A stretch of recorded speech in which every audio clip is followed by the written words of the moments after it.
მეორე მსოფლიო ომის შემდეგ ევროპის პრაქტიკულად ნახევარი საბჭოთა ჯარებმა დაიკავეს. დაკავებული ქვეყნების ხალხთა ნების საწინააღმდეგო ყველგან, სადაც წითელი არმია დარჩა, საბჭოთა კავშირმა კომუნისტური ტოტალიტარული სისტემის დამყარება დაიწყო. 1948 წლისთვის მთელს აღმოსავლეთ ევროპაში მხოლოდ ერთი დემოკრატიული ქვეყანა, ჩეხოსლოვაკია იყო დარჩენილი. ამ მომენტისთვის ჩეხოსლოვაკიას კოალიციური მთავრობა მართავდა. სახელმწიფოს მეთაური კი მაღალი საერთაშორისო ავტორიტეტის დემოკრატი ლიდერი ედუარდ ბენეში იყო. 1948 წლის მაისში დაგეგმილ საპარლამენტო არჩევნებში მოსალოდნელი იყო, რომ კომუნისტური პარტია ხმების დიდ ნაწილს დაკარგავდა, რადგან მისი პოპულარობა დღითიდღე ეცემოდა. საბჭოთა კავშირის და სტალინის პირდაპირი ჩარევით 1948 წელს ჩეხოსლოვაკიაში სახელმწიფო გადატრიალება მოხდა. როცა დემოკრატმა მინისტრებმა კომუნისტების მიერ პოლიციის პოლიტიზაციის წინააღმდეგ ხმა აღიმაღლეს, კრემლის მითითებით საბჭოთა კავშირის მიერ მართულმა ძალებმა მასობრივი არეულობის ორგანიზება დაიწყეს. ქუჩაში შეიარაღებული რაზმები გამოიყვანეს და პრეზიდენტ ბენეშს სამოქალაქო ომით დაემუქრნენ. სამოქალაქო ომის და წითელი არმიის ქვეყანაში შემოჭრის თავიდან ასაცილებლად პრეზიდენტი ბენეში გადადგა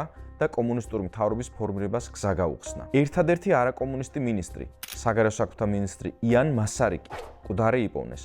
დიდი ალბათობით ის ფანჯრიდან გადმოაგდეს. კომუნისტებმა მალევე დაიწყეს დიქტატურის დამყარება. სამსახურებიდან გაყარეს ათასობით საჯარო მოხელი და ციხეში ახალი რეჟიმის ათასობით მოწინააღმდეგე გამოამწყვდიეს. საბჭოთა კავშირმა ჩეხოსლოვაკიის დემოკრატია შიგნიდან ერთი გასროლის გარეშე მოგუდა და გაანადგურა. მალევე აიკრძალა ოპოზიციური პარტიები, დააპატიმრეს პოლიტიკური ლიდერები, მაგალითად იუსტიციის მინისტრი ბენეშის მოკავშირე პეტერ დრტინა, ყოფილი მინისტრი ჰუბერტ რიბკა და ათეულობით სხვა ლიდერი, რომელთაც ბრალად საბოტაჟი და უცხოეთის აგენტობა წაუყენეს. რამდენიმე წლის შემდეგ სხვა ოპოზიციური ლიდერები, მაგალითად მილადა ჰორაკოვა, იან ბუჩალი და სხვები სიკვდილით დასაჯეს. ჩეხოსლოვაკიის დამონებამ და საბჭოთა კავშირის ვასალად გადაქცევამ ცხადი გახადა, რომ სტალინი მხოლოდ გავლენის სფეროებს არ დასჯერდებოდა. თავისუფალი სამყაროს წინაშე მარტივი არჩევანი დადგა. ან საერთო ძალებით მტკიცე წინააღმდეგობა, ან ევროპის ტოტალიტარული საბჭოთა კავშირისთვის ნაწილ-ნაწილ ჩაბარება. ჩეხოსლოვაკიის კომუნისტურმა გადატრიალებამ ნატოს შექმნას მნიშვნელოვანი ბიძგი მისცა. ამ მოვლენებიდან 20 წლის შემდეგ ჩეხოსლოვაკიაში ხელისუფლებაში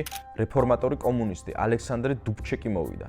დუბჩეკი ცდილობდა შეზღუდული რეფორმების გატარებას, პლურალიზმის დაშვებას. დუბჩეკის რეფორმები პრაღის გაზაფხულის სახელითაცაა ცნობილი. საბჭოთა იმპერიისთვის ეს შეზღუდული თავისუფლებაც კი სრულიად მიუღებელი იყო. 1968 წლის აგვისტოში ლეონიდ ბრეჟნევის გადაწყვეტილებით საბჭოთა ჯარები ჩეხოსლოვაკიაში შეიჭრნენ და დუბჩეკის მთავრობა დაამხეს. დაიღუპა 100-ზე მეტი და დაიჭრა 500-ზე მეტი მშვიდობიანი მოქალაქე. 1968 წლის მოვლენებმა აჩვენა, რომ ყოველგვარი რეფორმა საბჭოთა ტოტალიტარული სისტემის შიგნით შეუძლებელი იყო. 1968 წლის მოვლენებმა დიდი გავლენა იქონია ამ მომენტში კალიფორნიის გუბერნატორის და შემდგომში ამერიკის პრეზიდენტის რონალდ რეიგანის დამოკიდებულებაზე საბჭოთა კავშირის მიმართ. გამყარდა შეხედულება, რომ თავისუფალი სამყაროს პოლიტიკა საბჭოთა იმპერიის მიმართ უნდა ყოფილიყო არა მისი შეკავება, არამედ დამარცხება.